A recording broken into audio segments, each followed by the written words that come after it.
Welcome to the Bringing the Human Back to Human Resources podcast, the podcast all about the delicate balance between people and business, and quite literally, reconnecting the two. My name is Traci Rubin, and I've spent nearly my entire professional career in HR. Join me as I share stories, opinions, and words of advice with you each week.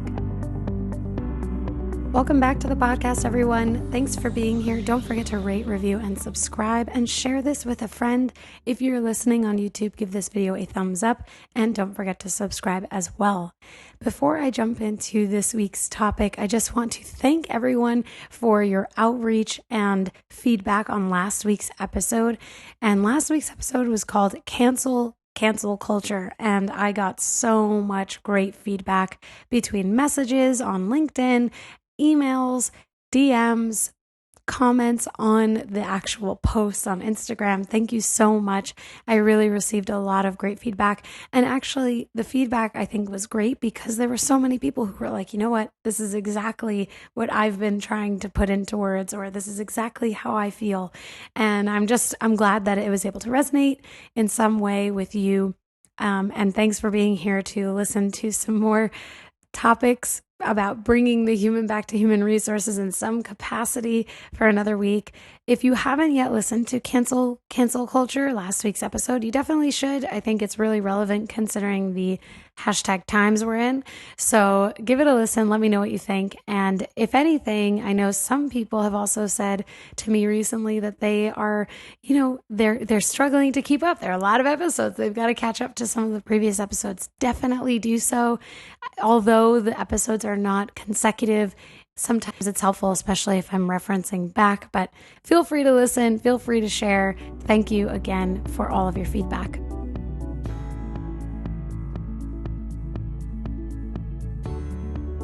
This week, I want to talk about going into interviews and getting the most out of them. And I was inspired to talk about this because recently I completed the internship program for my company. And obviously, I didn't go through the internship program because I'm not an intern, but it was the first time that we actually hosted and held an internship program for our interns. And our interns work on a 6-month basis. So it was a 6-month program. It was a collaborative project. So it wasn't just me. I worked with a couple colleagues on the execution of the program, but we got some really great feedback from our interns. And one of the most recent program meetings that we hosted for our interns was basically like a LinkedIn resume interview tips type of program, which I led. And in that program, toward the end, I talked about like interview tips, interview considerations, and things that you should really think about going into an interview and while you're in the interview, how you should act, things that you should say, things you should avoid, and things like that. So I thought I'd share those tips with you this week, especially if you are in the process of making a transition, if you're in the process of moving. There are a lot of people who listen who are recently graduates of high school or college, and so you might be in like a mode of interviewing. So I think it's important to get the absolute most out of interviews as possible. So the first thing that you want to think about when it comes to interviewing is that you have to get something out of it. It's not just about putting yourself out there and, hopefully getting a job offer or making more money or whatever it is. It's about getting something out of it. So if you're going into an interview, what kinds of questions are you asking? Some people will say, ask very specific questions so that you paint yourself in a good light. And this is especially coming at the end of an interview where it's like the dreaded, what questions do you have for me? Question from the interviewer or the recruiter or the hiring manager, whoever it is.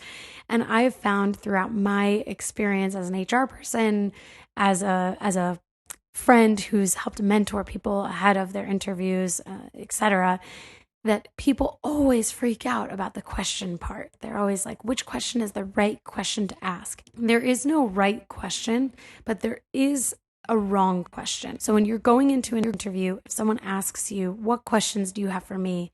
And you really want to know what the culture of the company is like, or the way in which they're addressing DE&I initiatives, or the way that they treat employees in circumstances that require health and safety protocol. For example, you have to ask those questions, right? It's not about asking, well, what kind of candidate are you looking for? At the end of the day, you're sitting in front of them. They're interviewing you for a reason. You're clearly the type of candidate that they're looking for.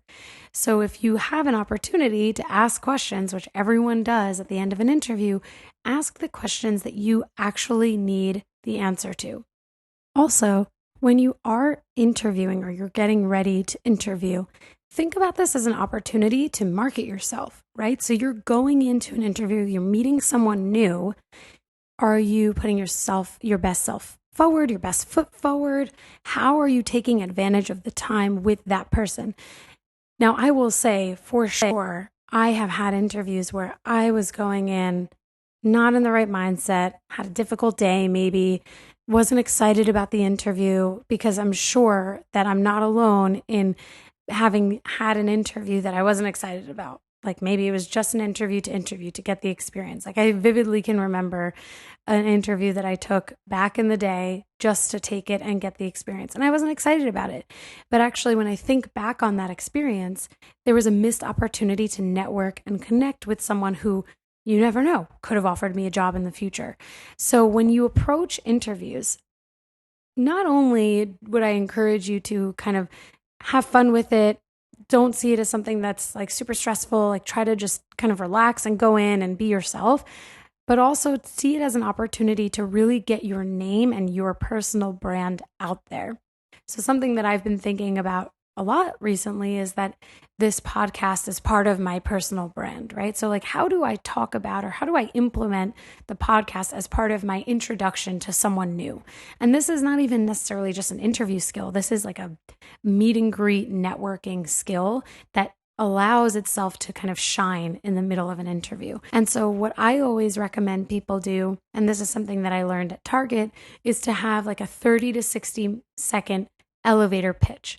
So if you're standing next to someone, if you're at a gala, you're at an event where you're meeting someone new and you have the opportunity to introduce yourself, what does that sound like? And so I have a very specific format that I follow and that I suggest others follow when it comes to actually doing those things and introducing yourself, so that it's clear, it's concise, and it's easy to understand what this person is bringing to the table. And here's another hot take. When someone asks you to tell them a little bit about yourself, that's not an opportunity or not the time to go over your entire resume. I can tell you for sure, if I ask a candidate, tell me a little bit about yourself, and they go through their entire resume and it takes 20 minutes, that's almost always going to be a failed interview, because I'm not given the opportunity to actually ask questions. I'm not given the opportunity to understand what's going on. Now, certainly, interviewers may interrupt, right? But it's difficult when someone says, tell me a little bit about yourself, and you've gone through 10 years of experience or 5 years of experience, instead of saying, hey, this is, what I do, what I'm passionate about, this is why I'm interested in the job, etc. So if someone asks you to introduce yourself, introduce yourself. Don't explain your entire, life experience in your career, because that will come out in the interview. And I think sometimes candidates go through their entire resume in that question because of nerves and wanting to get through all of the wonderful pieces of experience that they have as quickly as possible. But what it does is actually, it becomes kind of frustrating for the interviewer. It derails the conversation. So it's not as personable. It's not really conversational. It's kind of like a dictation almost.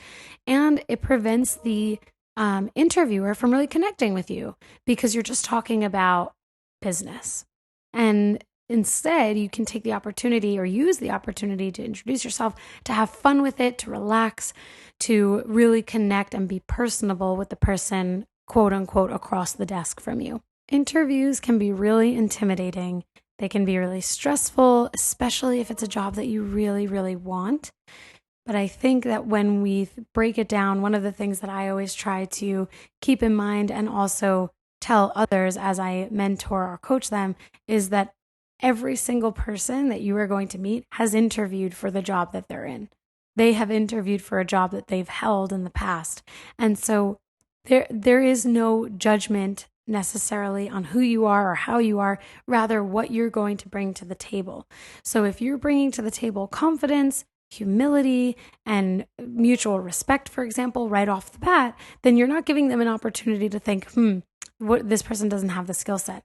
In most cases, the interview is really trying to understand your readiness for the role, your ability to be capable in the role and to succeed, right? So it's not about who you are necessarily, it's about what you're bringing to the table. Where the who you are comes into play is in the personality, because people will hire people. Just like people work for people, people hire people. So if I have an open position that I'm interviewing for, to hire for, let's say, and the person is not personable, how do I see them fitting on the team? I probably don't. But if I see someone who maybe they don't even have all of the experience that we need, but they're personable, they're energized, they're humble, they're excited, they're hungry, they've done their research, that's someone who probably is going to pass the interview and move on to the next stage. And certainly the hardest part of interviewing is actually getting the interview. That is typically the part that takes the longest, or where you run the risk of not being seen because you have to be noticed in order to get an interview. But once you have that interview, don't lose sight of the goal. Like, take advantage of that time with that person. Don't let that 30 minutes to an hour go to waste. Or even if it's a 15-minute screening call, make it your best 15 minutes of the day. I talked about this a little bit just before, and that's on the topic of research. When you go into your interview with someone, make sure you've done your research. If you're applying for a job just to apply and you don't know what the company stands for, what their stock price is, or what they have recently rolled out, products that they sell, their mission that they stand for, whatever the industry or the company is, if you have not done that research, you might as well cancel the interview, because interviewers, recruiters, hiring managers, they will be able to notice if you have done your research and you actually understand the brand or the company or the organization.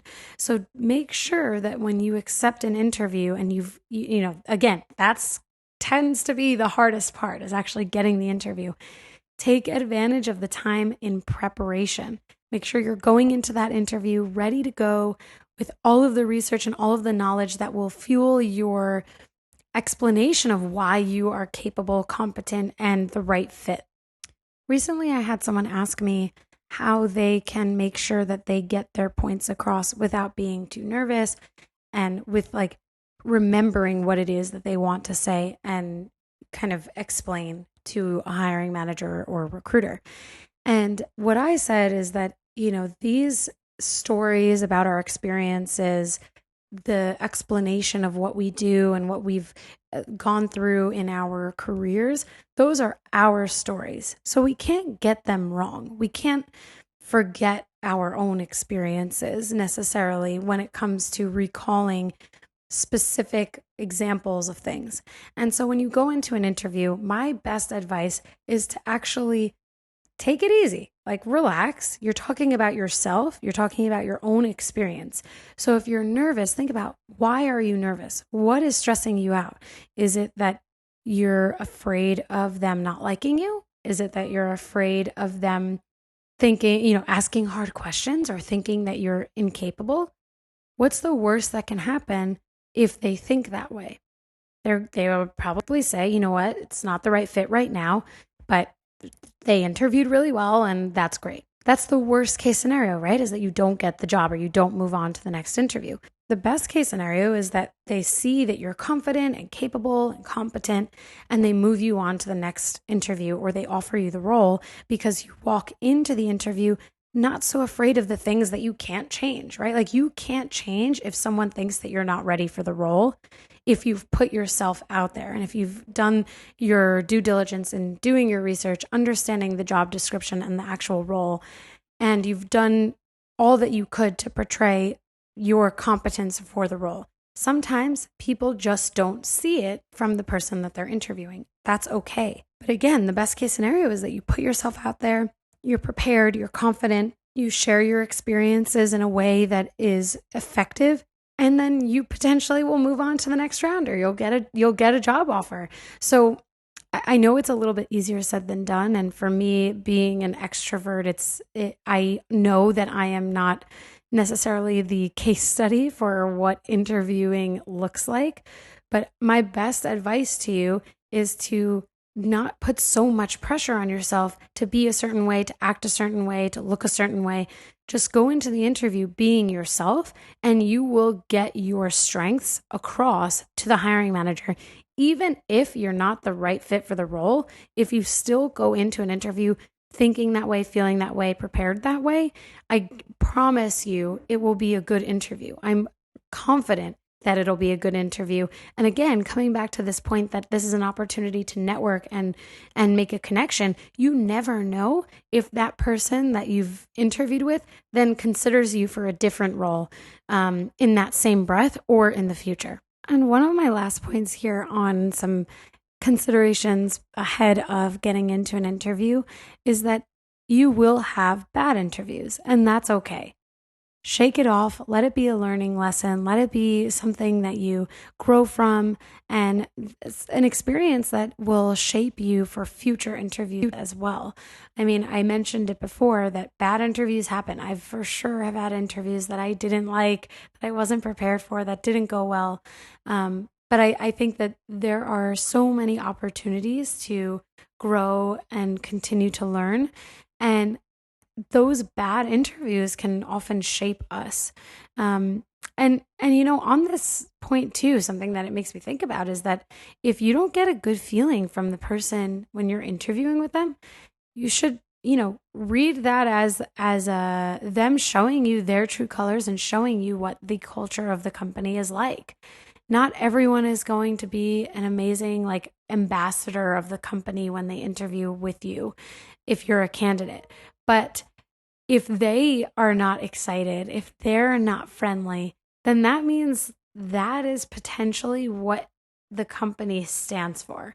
And it's really one of the reasons why every hire is so impactful, because every hire makes up or comprises the culture of the company, because every single person invests in and grows and develops the culture. So if there is someone who is a hiring manager or forward facing for candidates or external people, that sends a message if they're not the right person to get someone excited about a new opportunity, especially.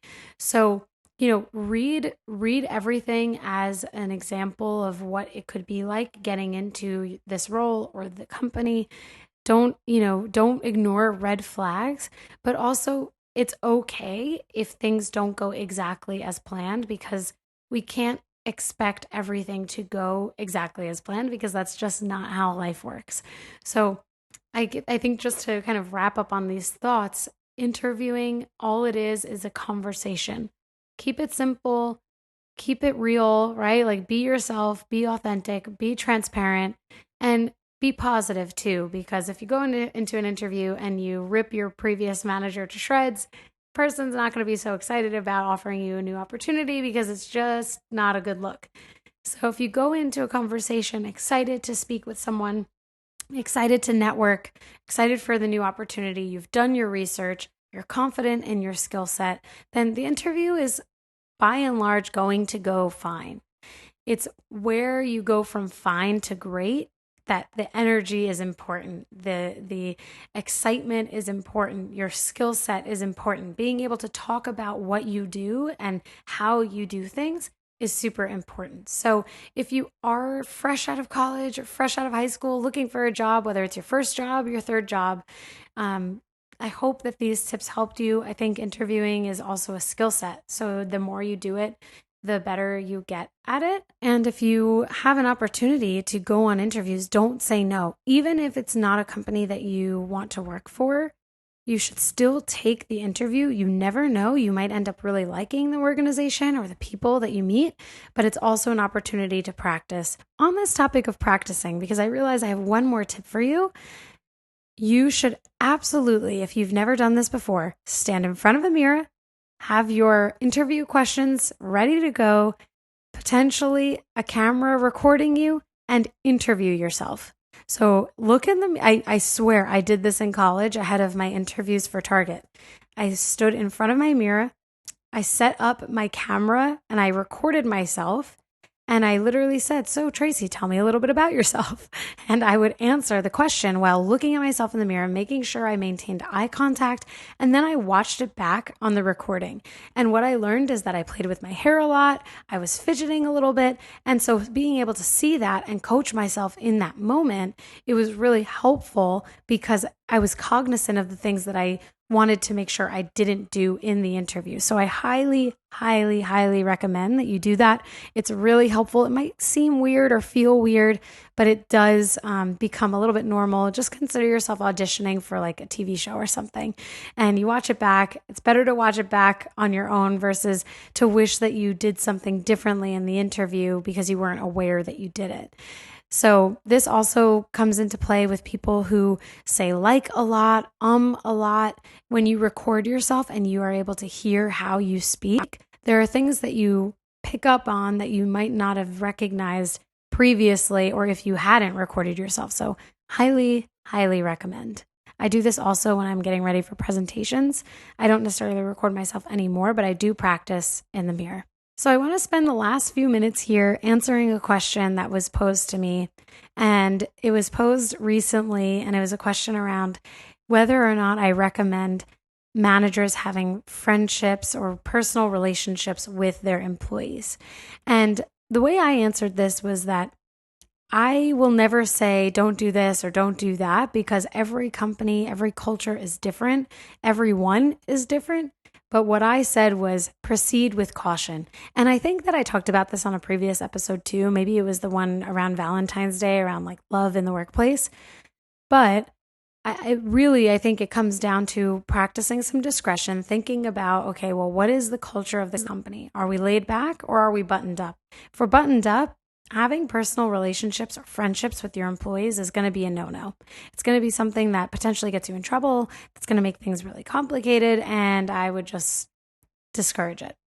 If you're in a culture where things are more laid back, it's more casual, things are, like lines are blurred because everyone is, maybe there's not a lot of hierarchy. Maybe it's like a startup environment and everyone just kind of works with each other and it's a small, tight-knit community.